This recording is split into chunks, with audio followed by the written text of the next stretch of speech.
आप सभी को मेरा नमस्कार। तो दोस्तों, आज हम आपके लिए इस वीडियो में होलिका दहन की पौराणिक कथा लेकर आए हैं। हिंदू कैलेंडर के अनुसार वर्ष के अंतिम माह में फाल्गुन माह की पूर्णिमा को होलिका दहन होता है। होली की पौराणिक कथा 4 घटनाओं से जुड़ी हुई है। पहली, होलिका और भक्त प्रहलाद। दूसरी, कामदेव और शिव। तीसरी, राजा पृथु और राक्षसी ढूंढी। और चौथी, श्री कृष्ण और पूतना। लेकिन सभी में होलिका और भक्त प्रहलाद की कथा को ही मान्यता दी गई है, क्योंकि इसी की घटना को याद में होलिका दहन करके दूसरे दिन भक्त प्रहलाद के बचने की खुशी में दुल्हनडी का त्यौहार बड़े ही धूमधाम से मनाया जाता है। अब बताती हूँ होलिका दहन की पौराणिक कथा। ऋषि कश्यप और दिति के 2 बलशाली पुत्र हिरण्याक्ष और हिरण्यकशिपु थे और 2 पुत्रियां सिहिका और होलिका थी। हिरण्याक्ष धरती को जल में डुबो दिया था और भगवान विष्णु जी ने वराह अवतार लेकर हिरण्याक्ष का वध कर दिया था। सिहिका को हनुमान जी ने लंका जाते समय रास्ते में ही मार दिया था। अब बचे हिरण्यकशिपु और होलिका, इन्हीं की ये कथा है। एक बार की बात है, त्रिलोक पर विजय प्राप्ति के लिए हिरण्यकश्यप ने ब्रह्मा जी की तपस्या में लीन हुआ। असुर राज हिरण्यकश्यप की तपस्या से प्रसन्न होकर ब्रह्मा जी ने उसे वरदान मांगने को कहा, तो उसने कहा कि अमरता का वरदान चाहिए। ब्रह्मा जी ने कहा कि यह संभव नहीं है और कुछ भी मांग लो।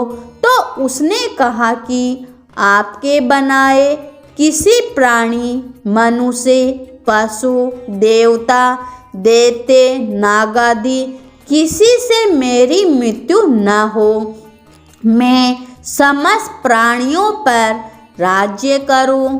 मुझे कोई न दिन में मार सके, न रात में, न घर के अंदर मार सके, न बाहर। यह भी कि कोई न किसी अस्त्र के पहाड़ से और न किसी शस्त्र के पहाड़ से मार सके, न भूमि पर, न आकाश में, न पाताल में, न स्वर्ग में। ब्रह्मा जी तथास्तु कहकर उसे वर प्रदान करके अंतर्धान हो गए।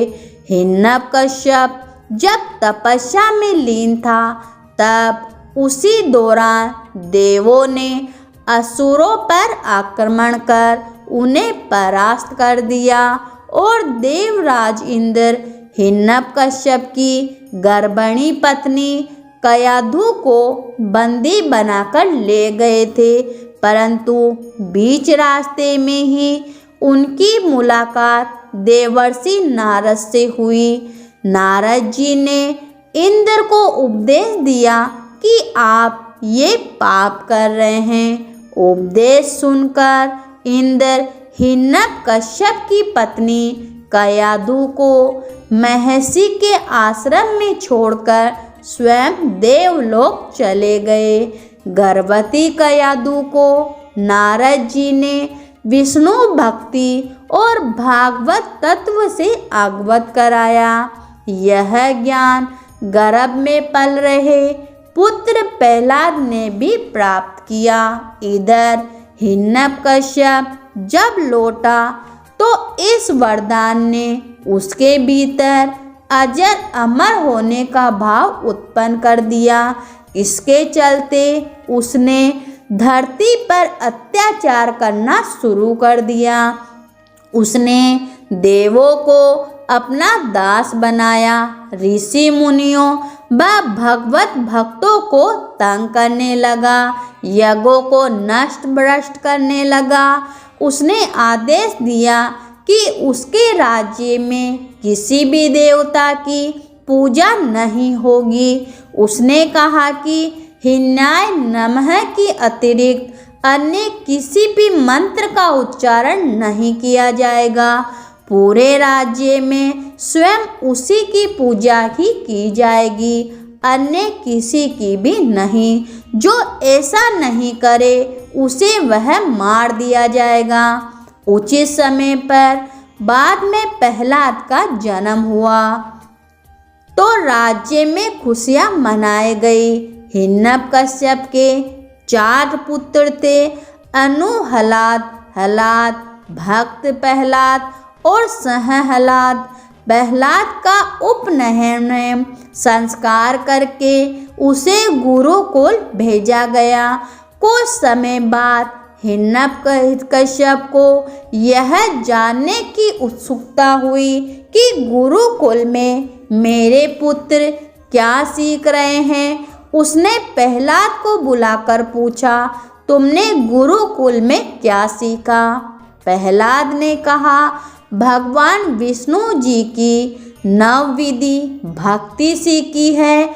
अपने पुत्र के मुख से अपने शत्रु विष्णु का नाम सुनकर हिरण्यकश्यप क्रोधित हो गया।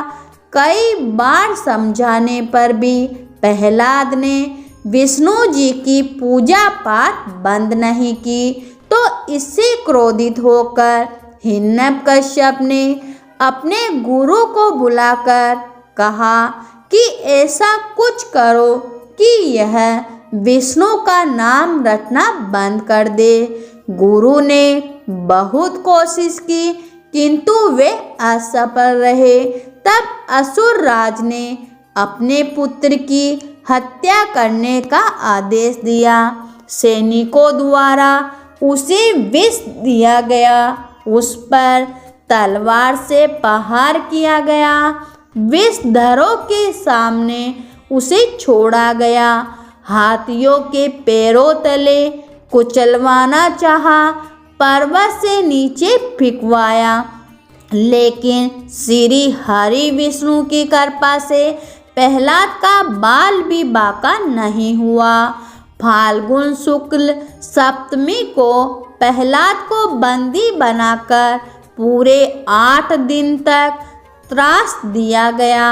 हर तरह से मारने का प्रयास किया। हिरण्यकश्यप को चिंता होने लगी कि यह मरा नहीं तो विष्णु की भक्ति करने लगेंगे, सभी विष्णु भक्त बन जाएंगे। उसकी चिंता को देखकर उसकी बहन होलिका ने कहा कि आप चिंता न करें भैया, मुझे ब्रह्मा से वरदान प्राप्त है कि मैं किसी भी प्रकार से अग्नि में जलकर नहीं मर सकती हूँ। अग्नि में तो सभी भस्म हो जाते हैं। तब हिरण्यकश्यप ने अपनी बहन होलिका से कहा कि तुम प्रहलाद को अपनी गोदी में लेकर अग्नि में बैठ जाओ, जिससे वह जलकर भस्म हो जाएगा। होलिका को वरदान था कि उसे अग्नि तब तक कभी हानि नहीं पहुंचाएगी जब तक कि वह किसी श्रद्धाभक्ति वाले मानव का अहित करने की न सोचे। होलिका यह बात भूल गई थी। वह अपने भाई की बात को मानकर अपने भतीजे प्रहलाद को गोदी में लेकर अग्नि में बैठ गई। उस दिन फाल्गुन माह की पूर्णिमा थी। श्रद्धाभक्ति वाले प्रहलाद का अहित करने के प्रयास में होलिका तो स्वयं जलकर भस्म हो गई और प्रहलाद श्री हरि विष्णु का नाम जपते हुए अग्नि से बाहर आ गया। यह देखकर तो हिरण्यकश्यप और भी ज्यादा क्रोधित और चिंतित हो गया। इस घटना के बाद हिरण्यकश्यप ने प्रहलाद को एक खंबे से बांध दिया। फिर भरी सभा में प्रहलाद से पूछा, किसके बलबूते पर तू मेरी आज्ञा का विरोध कार्य करता है? प्रहलाद ने कहा, आप अपना असुर स्वभाव छोड़ दें। सबके प्रति समता का भाव लाना ही भगवान की पूजा है।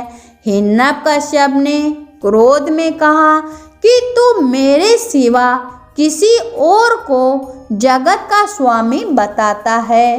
कहाँ है वह तेरा जगदीश्वर? क्या इस खंबे में है जिससे तू बंधा है? यह कहकर हिरण्यकश्यप ने खंबे में घूसा मारा।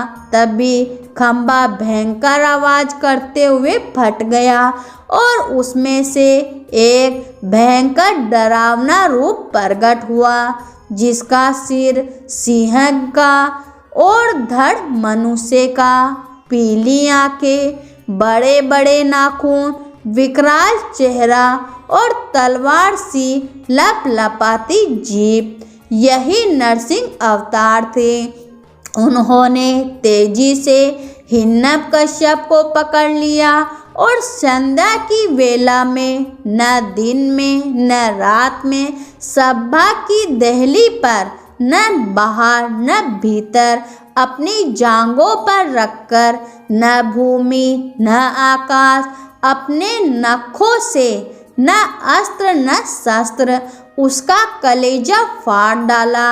हजारों सैनिक जो प्रहार करने आए, उन्हें भगवान नरसिंह ने हजारों भुजाओं और नख रूपी शस्त्रों से खदेड़ कर मार डाला। फिर क्रोध से भरे नरसिंह भगवान सिंहासन पर जा बैठे। तब प्रहलाद ने दंडवत होकर उनकी प्रार्थना पूजा की। प्रहलाद का राज तिलक करने के बाद नरसिंह भगवान वहाँ से चले गए। तो बोलो नरसिंह भगवान और भक्त प्रहलाद की जय हो।